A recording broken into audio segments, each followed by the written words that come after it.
I just installed Black Ops. And yeah, I know it's an older game, but a bunch of people from my clan play it, so I figured I'd join them. And you know, one of the options is the theater, and this is something that, you know, I'll be quite honest, for the life of me, I don't know why other games no longer do this or haven't done something similar to this. So what the theater mode does, it allows you the ability to replay your multiplayer games. Now, it doesn't do it by, you know, recording in video, but the way it does it is it records all the network traffic from your game. And what that allows you to do is not just see yourself playing like you did while you're in the game, but it also lets you change the camera view. You can go third person, free floating. You can follow other players. Basically, you can go in like a spectator mode on typical games of today. So what's the benefit? Well, plenty of things. If you're a new player and you want to see how more experienced players play, you can actually follow them and see what they're doing. If you're an admin and somebody says, I think this guy was hacking, you can you know, verify it before wielding the all-powerful band stick. And if your thing is making movies, you can make them a little more interesting than just following along in your first-person view. Now, for example, here's a clip I made using two videos, one from my first-person view and one from a competitor's first-person view, and then going back and forth with the video and the audio, sometimes combining the audio to make the sound better. So we're going back and forth. In the original view, when I got hit by the flashbang, nothing really happened. But here you can see I'm kind of slowing down and ducking.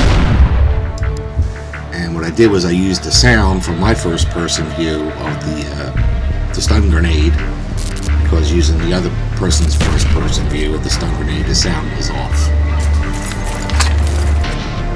And this part of it, what I did was I kept the audio from both clips, you know, playing together. The main reason was you can hear the shots of the concrete and the gunfire, where if using one clip, I'm going to get one sound but not the other. So the first thing we need to do is go into the theater option and see how it works and do our recordings. So we're going to pick one of our missions, do the start file. It'll load up the map, and we'll start basically playing a game based on all the network information that was recorded. You got the bar, the keyboard commands. Spare no one. If you look inside the bar, you have these little red and green indicators. What they are is green means you killed somebody, and red means you got killed. When you do your recording, you can leave that window displayed. You don't have to hide it because it won't show up in the recordings itself.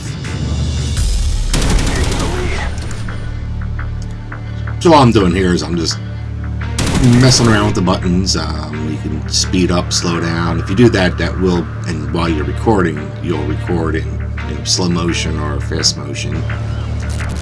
Here I was just going through the various players. When that record is flashing red, that means you're recording that clip, obviously. And well, I don't need to save it here because I already did it, but that's basically what I did to get the two recordings for my sample video. I recorded one with my first person, then recorded another clip of the other person's first person view. And this is just some of the other camera angles. You have your third person view, then you can switch to the free view where you can just go all over the map. You can go, you know, up high, down low, pan around, move around, follow people. Yeah, it's just a good way of figuring out what kind of footage you want to put in your clip that you're going to make. So this is how I did it. The first thing I did was I recorded the entire game in the first person view. The clips are limited to 2 minutes, so what I did was I played the entire game while capturing it with the NVIDIA GeForce Experience video game capturing function. Should work with anything, Fraps or whatever else you might use. So it loads up the map, it starts it. Now since you are capturing, you're going to get the controls. So what I did was I just pushed F1, turned them off to jump to start, and it will reload the map and start it without the control key on the bottom of the screen. And I just recorded this through to the end and saved the video. So the next step was to record the individual clips I wanted, which were basically of opponents. So just load and start the game the same as you did last time, and then start recording your clips as you need them. Now you don't want to run your video capture just yet. You want to record your clips. You can do 10 up to 2 minutes each, and then once you get your 10 or however many you're going to do, you can play them back. And while you're playing it back, then you want to do your video capture. So once you get all your clips saved, you just go to manage segments, and you'll have a list of them. Like say you get 10. You just start your recording, your video recorder, and do preview clips, and it'll just go through all 10 of them in one shot. End your recording, and if you need to do more clips, just repeat the process till you're all finished. So once you're ready to make your final video, you open up your favorite editor and bring whatever clips you need in and start laying them out. Now this clip here is the entire game, but for the purpose of this video I'm going to trim it off to only one clip that I want to demonstrate.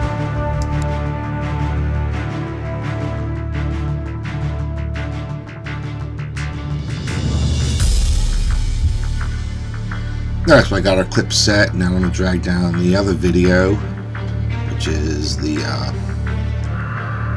all the other clips from the other person. I'm just going to find the corresponding part of that video that matches and trim everything else off.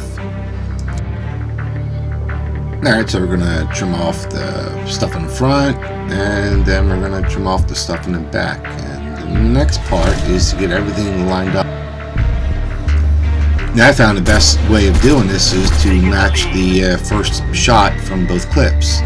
The way I do this is I use the audio from one track and the video from the other track, and then I'll just slide the second track up along the timeline until the sound of the faraway bullet matches the shot of the close bullet. Then that gives you a nice synchronization between the two clips. Now once everything's lined up, the next step is to do your editing. Which parts of each video track do you want to keep? Basically I'll just go through and say I want my first person here and the other player's first person there, and I'll just go back and forth. So once I'm happy with the video, I'll go through the audio, because sometimes it's better to keep the audio from one track along with the video from the other track. Sometimes it's better to keep both audio sources just superimposed on top of each other. And once you're happy with your setup, it's time to make your final video or clip, and then you're done. And here's the final result. Hope you enjoyed. Till next time.